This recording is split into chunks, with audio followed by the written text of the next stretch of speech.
Salve, torcedor Coxa Branca, seja bem-vindo a mais um programa especial da TV Coxanautas. O programa de hoje é um oferecimento da Bplay, a casa de apostas parceira do Coxanautas. Lembrando, as apostas são permitidas apenas para maiores de 18 anos. E, não custa lembrar também, jogue com responsabilidade. Se você quiser se cadastrar na Bplay, utilize o QR Code que está na tela ou então o primeiro link da descrição deste vídeo. Hoje temos um convidado para lá de especial, um dos maiores reveladores de talentos do futebol brasileiro. Uma pessoa que tem praticamente a sua vida inteira dedicada ao futebol de formação e merece todas as honras do torcedor Coxa Branca.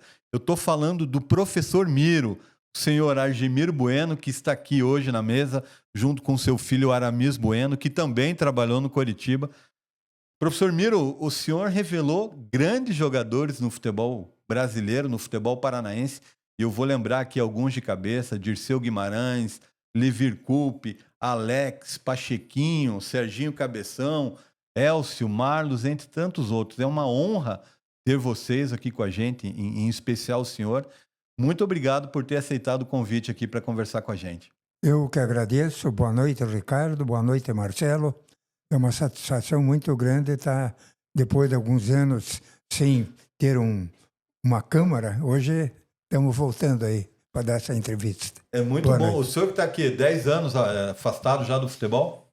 Desde 2014. 2014 foi o seu último trabalho. Foi. No Coritiba ou já fora do Coritiba? Não, no Coritiba me mandaram passear, né? Então.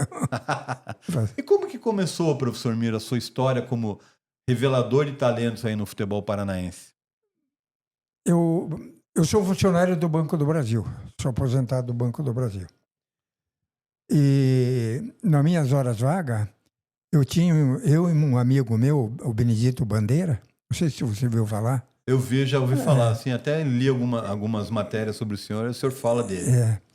E nós treinávamos ali no campo do CPUR, hoje é o Shopping Curitiba, tinha um campo de futebol ali. Nós treinávamos ali e começou por ali. E depois o Bandeira parece que saiu, eu sei que eu assumi, quando não dava para treinar ali, eu treinava na Praça Osório. Porque eu trabalhava de manhã no banco. Mas isso por vontade sua mesmo? Sim, por conta minha. E eu treinava ali na Praça Osório, na areia, tinha uma areia ali. E a gente se virava ali, né? E tinha gente boa, até o Nedo. O Nedo também o Nedo era da turma. O Catiaca. Eu treinava ali porque eu trabalhava das 7 às 1, ia para casa, tirava o terno e tal, a gravata e pegava a bola e vinha. Vinha para o centro. Naquele tempo não tinha Star, né? Deixava ali perto. E o Jacó sempre passava ali, o Jacomel. Ele era dono da confeitaria Iguaçu. Hoje dá para fazer a propaganda porque não tem mais. Não tem problema, pode falar. Então, ele passava ali e ficava olhando ali, vendo o Dirceu jogar, o Levir, o Nedo, o Catiaca, zagueirão. E muito eram bom. todos jovens naquela época, essa pesada, eram tudo piaça. Era tudo 14 anos, 15. Uhum. E treinava ali, e um belo dia ele chegou em mim, né? Escuta, você que é o treinador aí, até foi meio... disse, o que você acha? E claro que sou eu. Daí ele disse, escuta, eu estou assumindo Curitiba lá, de diretor do departamento amador, e eu tenho lá já o Evangelino, eu já tenho para o juvenil, você não quer assumir o infantil lá? O senhor vai para lá, mas me leva alguns guri desse aí. Ele já estava de olho nos guri, o Jacomel. Olha, ele já era um visionário, Jacomel. Porque ele morava pertinho, bem pertinho ali, ele atravessava aquela banca de engraxate que tem agora ali, estava na confeitaria, edifício Auer, ali. E a Rádio Marumbi era ali. Sim. E, de repente, aceitei. Mas você tem tempo para... Você trabalha onde? Eu trabalho no Banco do Brasil. Mas você tem tempo? Como eu tenho tempo para treinar aqui, tenho tempo para assumir lá e treinar o Curitiba. Aí foi o início da jornada, 1967. 67 foi quando o senhor começou no O Coritiba. Evangelino era o presidente e o Jacomel assumiu como o departamento do diretor do departamento amador. O senhor ficou de 67 A- até 2014 no Coritiba. 2014. São 47 anos de dedicação ao De Coritiba. dedicação. O Coritiba que tinha no Krieger, né, o grande personagem da sua história. A gente pode dizer também, todo mundo conhece o senhor, né, principalmente pelos jogadores que o senhor revelou. O senhor faz parte da história do Coritiba também, né? O senhor é coxa branca de infância, professor? Sou coxa branca desde o tempo de pai. Porque tempo de avô não era, o Curitiba não existia. Né? Não tinha. Mas o senhor desde criança era... Do tempo do meu pai. Desde 10 anos, 8, 10 anos. E passou para o filho também. Passei para o filho quis acompanhar, né? Só que eu tenho uma mágoa comigo mesmo, que ele queria fazer educação física e eu disse não, porque eu vi os preparadores físicos naquele tempo, cara, não era fácil, viu? Os caras não ia, era um bom preparador, mas ganhava uma mixaria. Eu não ganhava nada. Eu ganhava... O senhor fazia por amor? Não, depois quando estou o Bayar Osna, aí ele me deu uma quireirinha lá, mas pouca coisa. Então, quando eu vi meu filho que queria ser preparador lá também, eu disse, aí você não dá. Aí ele fez vestibular para economia e formou-se economista. E você, Aramis, desde pequeno, junto com o pai no Coritiba? Desde pequeno. Boa noite, Marcelo, Ricardo. Desde pequeno, eu lembro, hoje como eu vou no estádio com meu filho, hoje o Felipe, eu conto pra ele, quando a gente tá na arquibancada, eu conheço todos os banheiros aí do estádio, todos os vestiários aí que tem aí do adversário do Curitiba. Eu brincava de me esconder lá na época que o pai fazia aquela preliminar lá que tinha no Couto Pereira. Sim, eu lembro. Eu era pequeno ainda, né? Porque ali era meninos de 10, 11 anos, mas eu já ia pro estádio com ele com 4, 5, 6 anos, eu e meu irmão. E ele fazendo a preliminar e eu brincando de se esconder no estádio. Naquela época, a média era 10 mil pessoas que iam. Não era tanto quanto né? Era mais tranquilo naquela isso. época. Hoje não dá mais, mas naquela época eu lembro de ficar correndo o estádio inteiro. Então, eu acompanho ele no estádio desde 4, 5 anos. Olha que legal. E você trouxe um assunto que eu lembro bem, que naquela época, na década de 80, tinham as preliminares no Couto Pereira, a piazadinha, acho que nessa faixa etária de 11, 12, 13 anos, que o senhor levava sempre era o Coritiba, e geralmente o outro era um adversário que o Coritiba ia enfrentar no dia, com uma camisa parecida. Tá. Mas eu lembro, professor Miro, que o Coritiba sempre ganhava as preliminares. Mas Qual era o segredo de formar esses times? O segredo era animar a torcida para a partida principal. Entendeu? Aliás, o incentivo, não o segredo. O Coritiba sempre ganhando, né? Sim. Por exemplo, vinha o Santos ou o Botafogo. Eu ia no Pipite. O Pipite era dono do Iguaçu. Lembra? Viu falar do Pipite? Não, o Iguaçu sim. Então, o Pipite, italiano era falecido. Eu ia no Pipite, era meu amigo. Escuta, Pipite, me empresta teu jogo aí o Iguaçu era preto e branco, calção branco, uma listinha preta aqui, e a meia era também preto e branco, era branca, né? Sim. Eu emprestava. Quando vinha Botafogo, vinha o Atlético Mineiro, ou vinha um deles eu ia lá e emprestava. Vinha o Atlético, o clássico. Eu ia ali na Campina do Siqueira e falava com o Dorigo.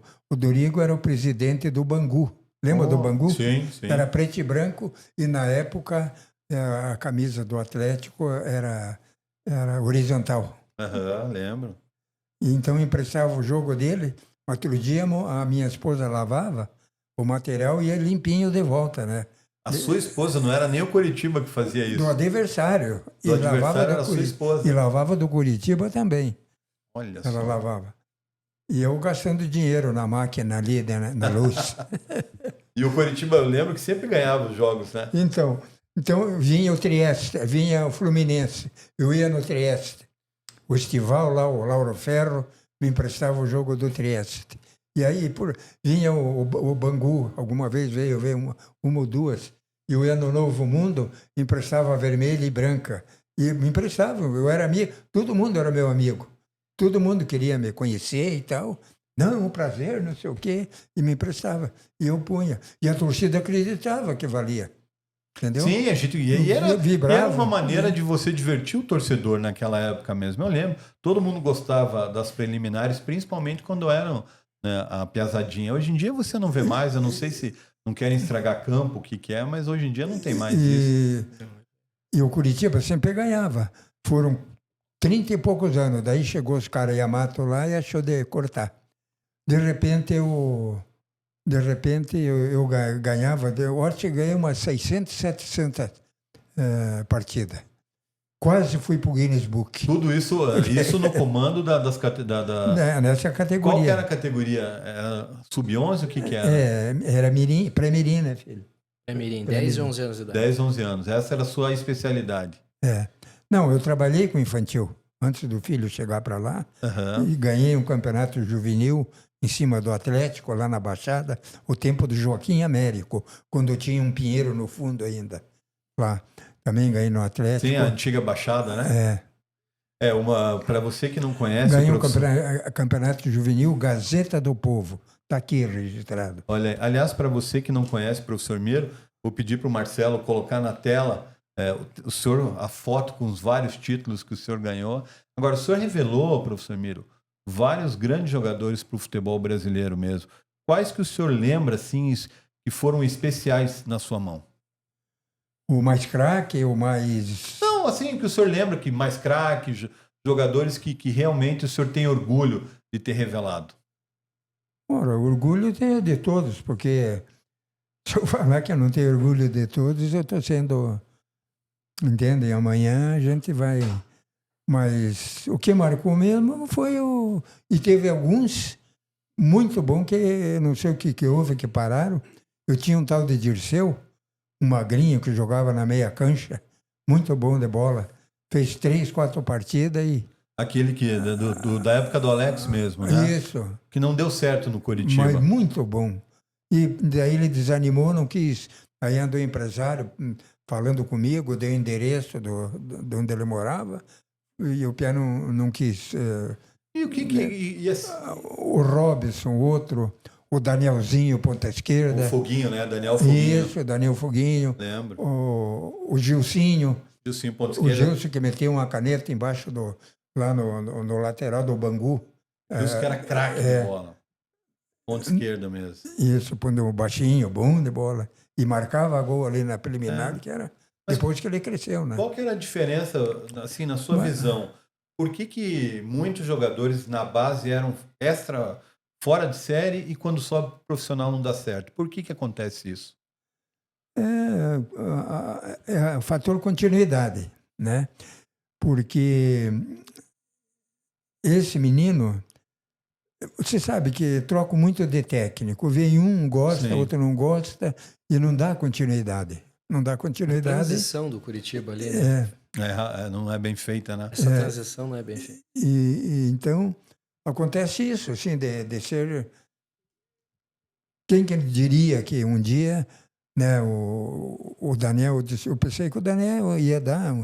Né, o Daniel, quem mais, filho? Bastante, né? Me ajuda ele. Mas o Daniel chegou a jogar, né? O Daniel chegou, mas eu lembro que a torcida pegava bastante no pé do Daniel. Daí foi Ele fazia uma partida também. boa, outras nem tanto, eu lembro bem. O Daniel, mas é que também tem um detalhe. Idade, né? Oscila mesmo. Não, e tem outra coisa também, né? A gente não pode negar que o Curitiba naquela época era complicado jogar no Curitiba. Por toda a crise, né? Na década ali de 90, o Curitiba 10 anos sem ganhar um título. Eu lembro que o Pachequinho teve o passe penhorado, porque o Curitiba não pagava o IPTU. Aliás, o Pachequinho também passou na sua mão ou não? Sim, desde 90. Passou na sua mão. E como que era esse olho clínico seu para descobrir bons jogadores, professor? Olho clínico? Como que o senhor descobria que o menino tinha talento? O olho de lince, né? Olho de lince, isso. Chegava longe do futebol. Isso, como... Chegava longe o futebol. Subia ali no viaduto do Capanema e olhava o jogo do Paraná ali. Enxergava longe. É uma piadinha. Sim, enxergava longe. Não, também muito tempo, né? Você tem que, além de eu ter jogado, eu era goleiro com esse tamanho. É mesmo? Naquele tempo eles não... Mas eu jogava no time do Caçula. O Caçula morreu. Você viu falar do Caçula? Não. Era o zagueiro do Ferroviário. Jogava Bídio, Caçula. Esses eu não acompanhei. Você é jovem ainda. mas do tempo do caçula. Então a gente tinha um time lá no bairro, eu era ali do Cajuru Novo, passava a BR, passava a BR já era Cajuru. Agora esse Cajuru está lá, mas por ali nós tínhamos um time alvo e verde, e era verde e branco.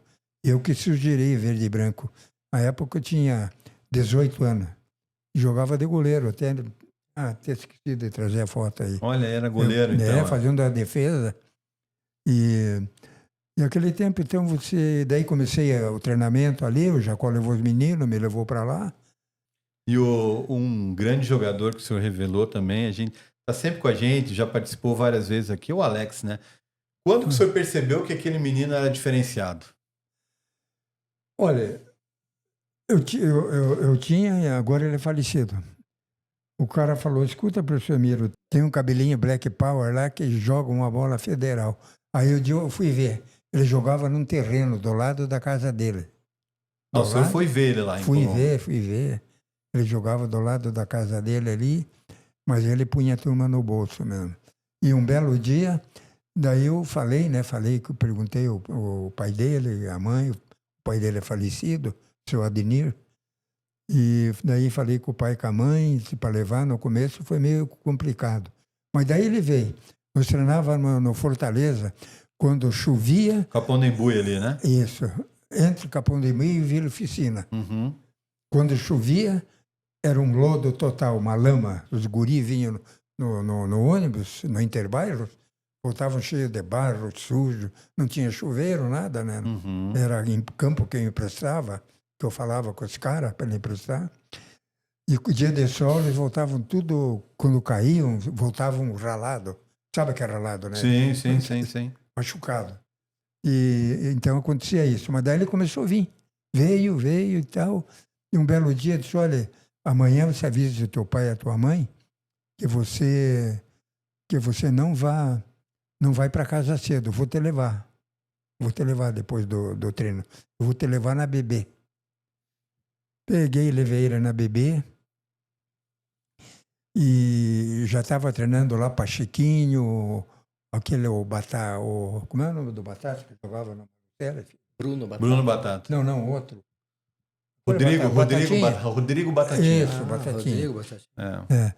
Batatinha, tava o Carioca, tava o Ricardinho, o cara cobra. O Ricardinho também passou pela sua mão? Não, esse não. Só jogava na BB. Daí Miro que é de Miro e daí César que é de César. Então, então veja bem. E aqueles craques lá de bola, ele nunca tinha jogado salão.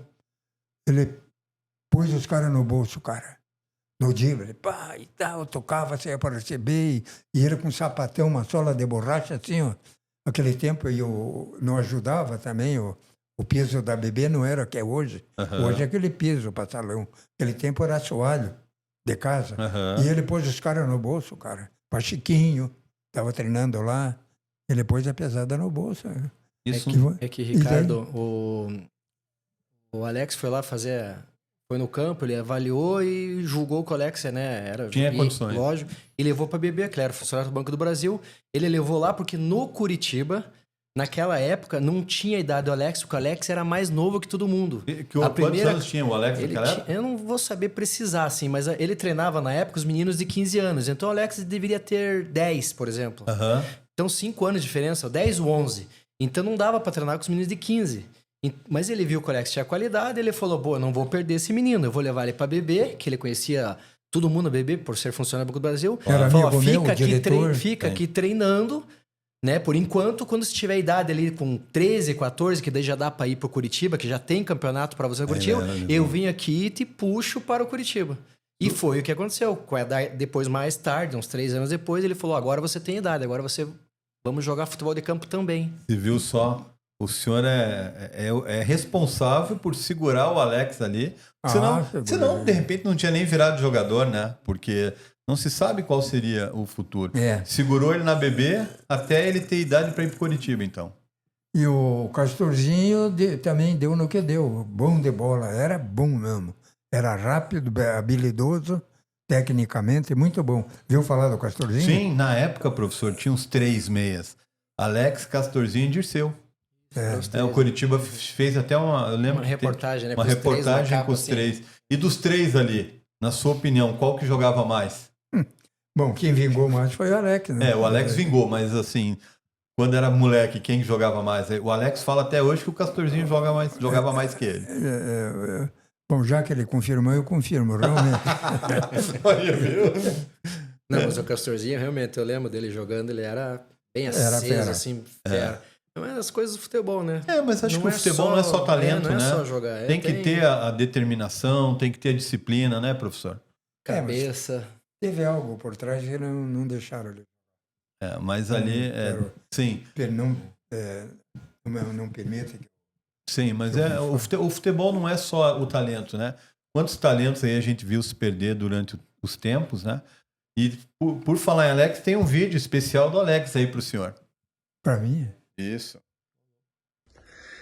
Fala, Ricardo. Fala, pessoal do Coxanautas. Um prazer estar participando com vocês. Para mim é sempre muito legal falar com a nossa torcida, e vocês são um canal aí que estão sempre aí direto em contato com o nosso torcedor, e hoje recebem aí o professor Miro, no qual eu sou eternamente grato. Lembro como se fosse ontem, né? Era uma quinta-feira, lá no Capão da Embuia, no campo do Fortaleza. Desço do Interbarros 3, encontro muita piazada ali fazendo o teste. O professor Miro me coloca para treinar. Vê 10 minutinhos, gosta do que viu, me leva para beber. Fica ali me controlando e monitorando para que eu volte 2 anos depois, já que eu era muito novinho, né? Tinha só 9 anos. E aí depois foi meu treinador mais 2 anos ali com 12, com 13, no qual me ensinou muita coisa e me ofereceu uma oportunidade de seguir ali sendo uma criancinha que sonhava em jogar futebol. Professor, um beijo no coração, beijo na família. Espero que vocês aí tenham um grande programa com um personagem enorme da nossa história. Abraço, Ricardo. Obrigado aí pela lembrança. E um abraço a toda a torcida Coxa. Que legal, hein? Pode falar. Posso agradecer? Claro, fica à vontade. Alex, muito obrigado pelas palavras. Realmente você tinha teu talento e merecia. Mereceu. Construiu uma grande carreira, né? Um dos grandes jogadores do futebol brasileiro, acho, de todos os tempos, né? Uma pena que não foi para a seleção disputar uma Copa do Mundo. Jogou na seleção, mas não disputou uma Copa. E tinha futebol para isso, tinha. né? Quantos meias, cabeça de bagre que a gente viu. Ele foi injustiçado pelo Filipão, pelo... Quem mais que passou na época? Parreira também deixou ele de fora. Parreira. Eu acho que o Luxemburgo também, né? O Luxemburgo convocava ele, mas não treinou o Brasil em Copa, né? É mais o Felipão e o Parreira mesmo que acabaram não levando o Alex, mas tinha todo... E agora, o senhor que viu, por exemplo, um jogador como o Alex, o Dirceu, o Levir Coupe, Pachequinho, vários outros, né? Como que o senhor vê o futebol atual? O senhor senta para ver o Coritiba ainda ou não tem paciência mais para ver o Coritiba? Para falar a verdade, eu vou te mostrar aqui rapidamente. Que tá fácil. A carteirinha de sócio dele. Essa aqui eu ganhei do Curitiba graças ao Gilson Kleina. Olha aí. O técnico. Ele falou com o diretor na época, aquele que eu entro ali na social e não pago nada ali na cobertura. Sim. Mas não vou. Prefiro ficar no sofá, tomando a minha geladinha e analisando o jogo ali. É mais confortável. Só em casa agora. Em casa, claro. Mas e o senhor ainda tem paciência de ver o futebol atual? Na televisão? Assisto todas. Assisto tudo que é jogo. Assisti aí agora o Vasco. Por exemplo, no Vasco, eu estava torcendo pro Vasco, porque o auxiliar técnico do Vasco foi meu jogador, o Cuquinha. Sim. Cuquinha também foi meu jogador. O irmão do Cuca, né? Não. Não, esse é o Leandro Cuca. Não, mas os 7-3, dois.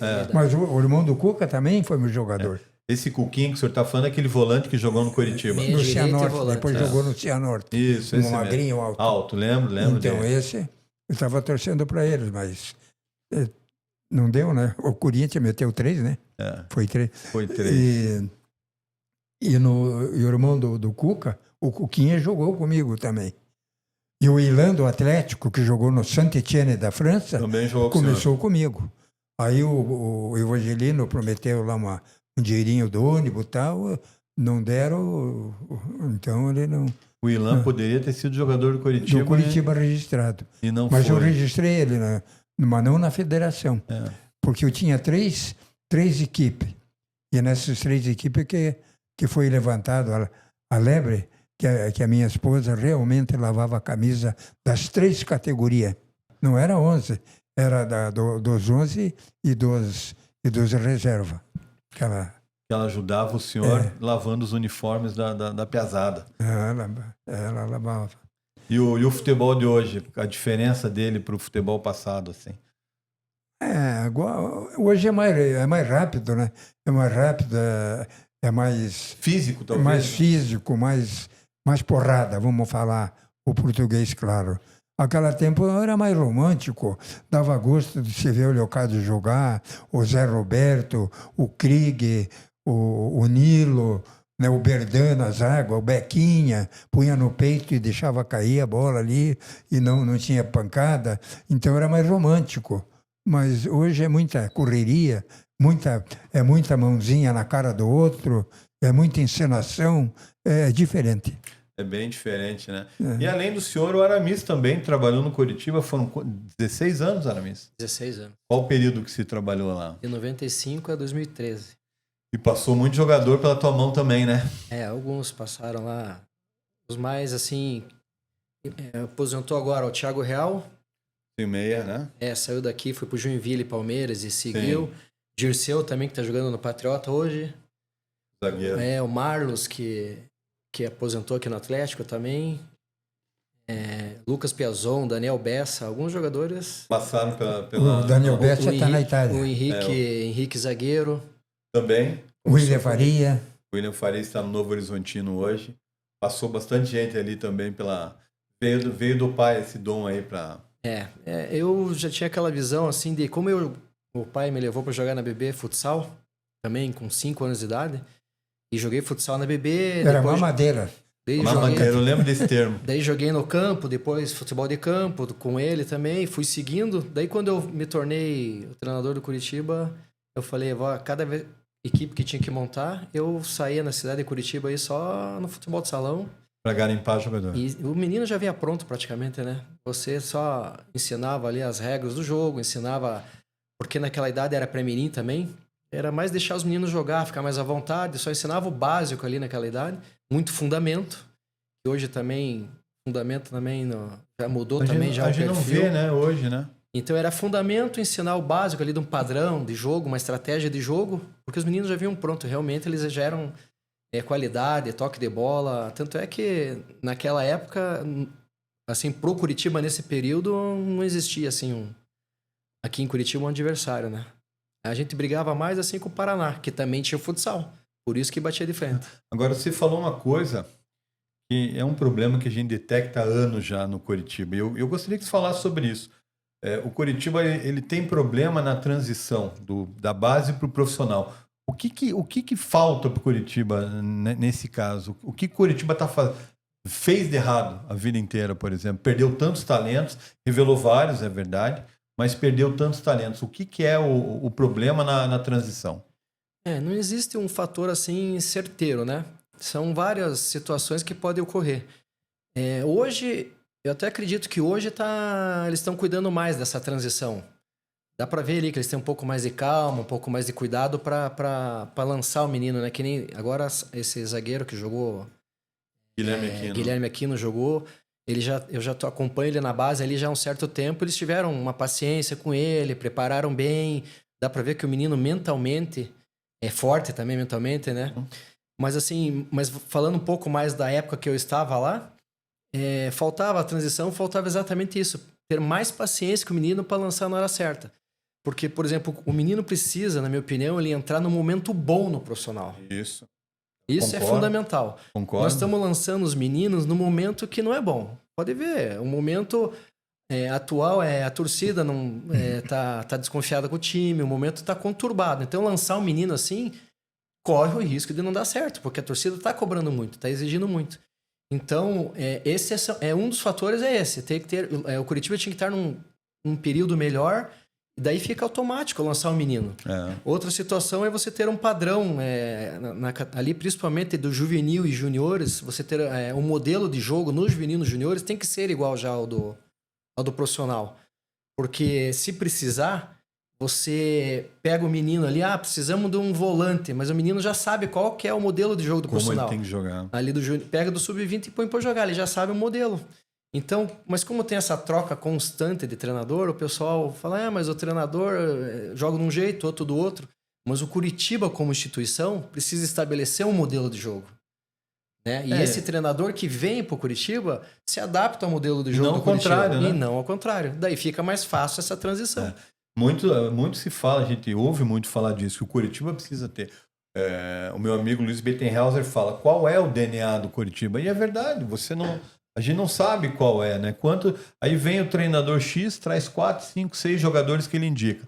Daqui 10 jogos vai embora. Os caras ficam, entra o novo treinador, não quer utilizar, e assim vai. O Curitiba é uma eterna roda. Agora, eu sempre falo uma coisa nas nossas lives, quando o Curitiba ele vai lançar um jogador, esse jovem não pode ser a salvação do time dentro de campo. É o contrário. Ele tem que ser uma peça de um time que já está engrenado, né? Um time que está funcionando. Né? Eu vou dar um exemplo recente agora, o Lucas Ronier. Não pode ser ele o principal jogador do time. Salvador da pátria. Não pode. Ele é jovem, ele vai oscilar, né? Sim. Ele vai passar ainda pelo amadurecimento necessário para virar um grande jogador. Mas, infelizmente, no Curitiba, a gente deposita todas as esperanças sempre nos pés da base. Né? E isso vem sendo... E quer que eles sejam craque. Quer dizer, craque eles são, mas o torcedor exige muito. Ele quer resultado, né? Então... Agora, professor, quem vê o senhor na minha frente, assim, todo simpático, todo bacana, não tem a menor ideia de quão bravo o senhor era. E eu tenho uma passagem com o senhor que eu vou lembrar agora aqui. Que aquele tempo tinha o bigode, né? O bigode, eu lembro. Mas eu tinha lá meus 12 anos de idade e a gente se juntou nos guris da vila que eu morava, ali em Pinhais. Vamos todo mundo fazer teste lá no Professor Miro. Fomos uns 10 ali no campo do Capão da Embuia, que é do Fortaleza, né? Isso. Aí a gente tá lá fazendo os testes, fizemos primeiro, o senhor dispensou 2, 3, eu continuei junto com outros. A gente foi não lembro se era uma vez por semana, como era, isso eu não me lembro. E aí um dia eu tô lá jogando, jogava como caminho, era 8 na minha cabeça, eu era o 8, né? Aí sai um pênalti pro meu time. Isso era o meia-direita. Meia-direita, o antigo meia-direita, né? Hoje não tem mais, hoje é médio, né? Aí sai um pênalti pro meu time. Eu era um piá baixinho, tímido, eu me escondi, né, ali. E a piazada toda falando, deixa eu bater, professor, eu quero bater. Aquela loucura dos piá pedindo pro senhor, o que o senhor fez? Olha para trás, você. Aí eu fui. O que eu pensei na minha cabeça? No gol tava um goleiro alto, né? Eu falei, vou meter-lhe um bico nessa bola e vou fazer o gol. Não tinha nem rede naquela época, naquele campo. Acho que era trave de madeira, se não me engano, não lembro. Chutei a terra. A bola foi mansinha pro lado do gramado, pelo lado do gol, assim. A piazada me xingando. O senhor olha pra mim, vira e me dá um esporro. Porra, guri! Depois pra bater o pênalti, você me faz passar vergonha! Olha, aquele dia eu queria enfiar minha cabeça. Aí o senhor chegou para mim depois desse treino e falou para mim, volte semana que vem. Aí voltei na outra semana e aí o senhor falou para mim assim, ó, indicando para ir para beber. Eu e mais 2 só que a minha família daí não deixou. Aí segui por outro caminho.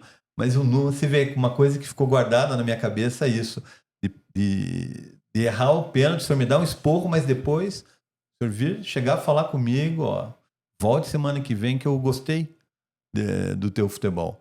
Mas é uma lembrança da minha vida isso. Então, e aquele outro não seria... E o senhor era bravo,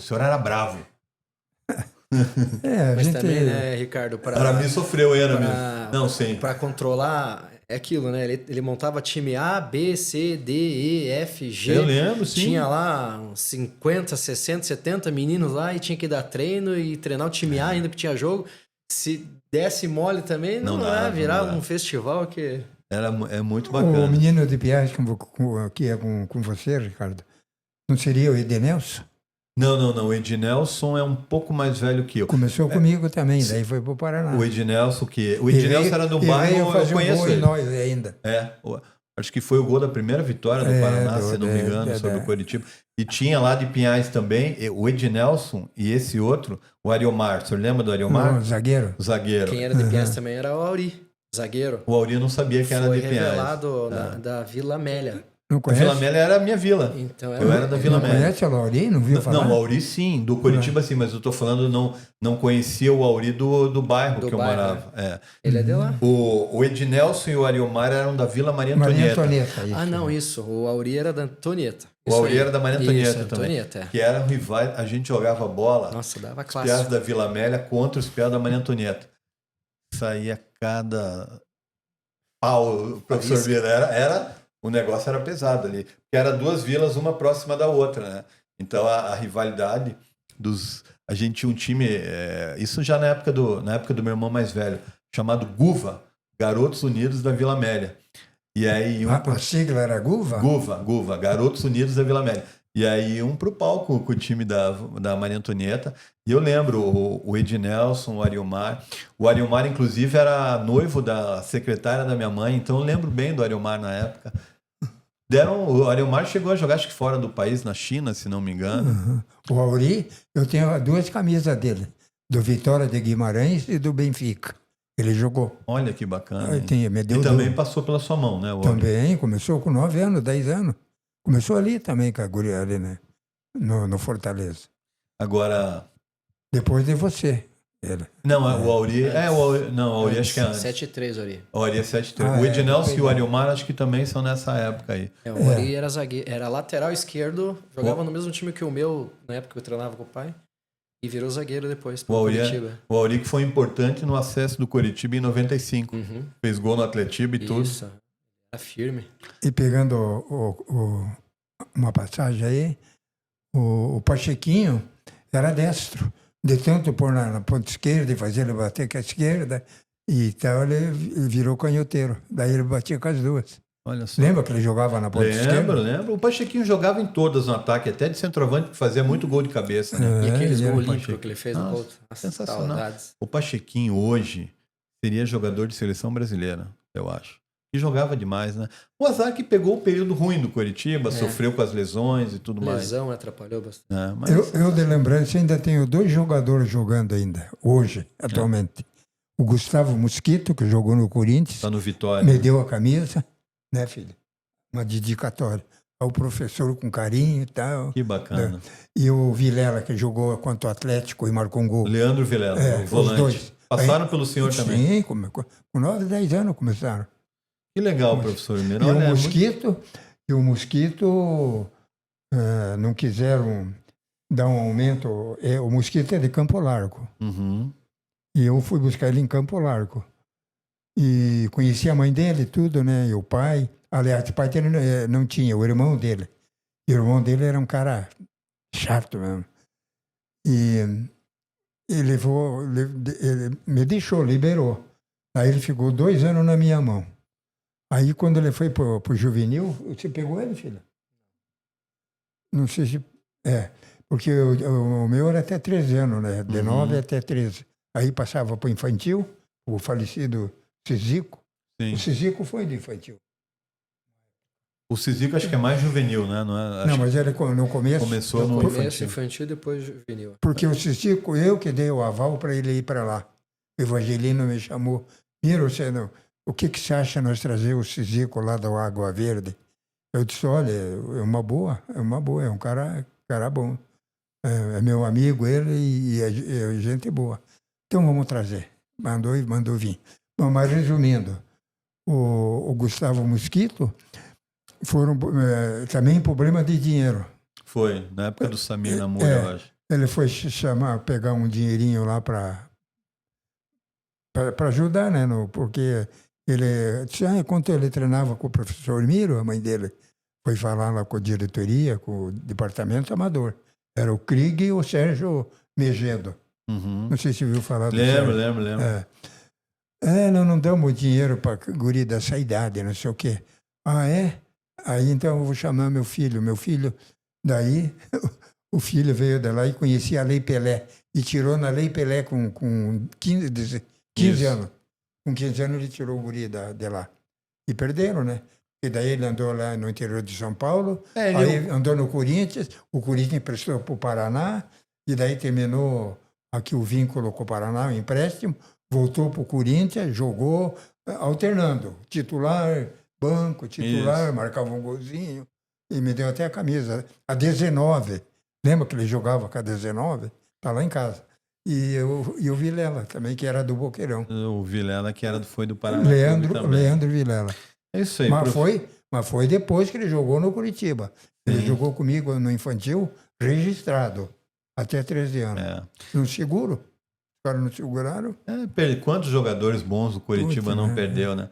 Mas, professor Mira, eu quero agradecer a você, ao Aramis, ao senhor, né? Ao Aramis. É um prazer conversar com o senhor. Acho que tem tantas histórias para contar que a gente ficaria aqui horas falando sobre futebol. Teria muito mais. Teria muito, né? E graças a Deus, apesar dos meus 85 anos, olha aí, ainda tô bem de cabeça. Tá bem, você sabe que eu não lembro. Não tinha ideia de quantos anos o professor Miro tinha, né? Tem? 85. Aí eu fui procurar alguma coisa na internet hoje sobre ele, vi uma matéria, acho que da Gazeta do Povo, de 10 anos atrás, 10, 11 anos atrás, 74 anos. Eu falei, nossa, ele já está com 85 anos. E o senhor ainda é lembrado por muitas pessoas, e o senhor tem uma memória muito boa aí nesse Tratando de Curitiba, e saiba que é um prazer tê-lo aqui com a gente, e que essa geração nova que acompanha o Curitiba possa saber um pouco de quem foi o maior revelador de talentos aqui do futebol paranaense, o famoso professor Miro. Muito obrigado de coração. Então, Ricardo, é claro que não dava para ver tudo, que tem fotografia do Alex comigo, com a camisa do Palmeiras, eu entregando a faixa para ele, que ele foi campeão e foi para lá, lembra? Lembro. Ele foi campeão no Curitiba, daí estou entregando a faixa para ele. É muita coisa. Quer mostrar? Vamos mostrar. Não, mas ele tem que olhar tudo aí. É muita coisa. Mas a gente vai fazer o seguinte, então. A gente filma aqui, põe na edição do programa, né, Marcelo? Essas matérias. A gente vai filmar e vai colocar, professor Miro, aqui no programa para o pessoal conhecer um pouco mais do senhor. Tá bom? Tá, tudo beleza. Muito obrigado mais uma vez, Aramis. Obrigado aí por atender o nosso convite. Eu que agradeço. Fiquei muito contente depois de 10 anos sem enfrentar uma câmera e um microfone. Estou realizando o meu sonho. Mas aqui foi tranquilo, né? Foi. Foi um bate-papo, né? O duro é quando pega um jornalista, um repórter que fica fazendo aquelas perguntas para cutucar. Para cutucar, não. Aqui era um bate-papo, é um prazer tê-lo aqui com a gente. E muito obrigado pela sua disponibilidade. Eu que agradeço. E saiba o senhor que nós, torcedores do Coritiba, temos uma profunda admiração por tudo que o senhor fez pelo nosso futebol. Muito obrigado. Eu agradeço, então, para você também, Ricardo, boa noite. E também agradeço o paparazzi ali, Marcelo. o homem da técnica. O homem da... muito obrigado. Aramis, obrigado, viu? Obrigado pela oportunidade. Boa noite a todos. Valeu. Se você gostou desse bate-papo com o professor Miro, com seu filho Aramis Bueno, que são dois personagens aí da história sobre o Coritiba. O professor Miro, ele dedicou aí grande parte da sua vida na formação de talentos, não só para o futebol paranaense, brasileiro, mas também para o futebol mundial. Deixe seu like, compartilhe essa entrevista, porque aqui você pôde conhecer um pouco mais da história do Coritiba. Grande abraço e dá-lhe coxa.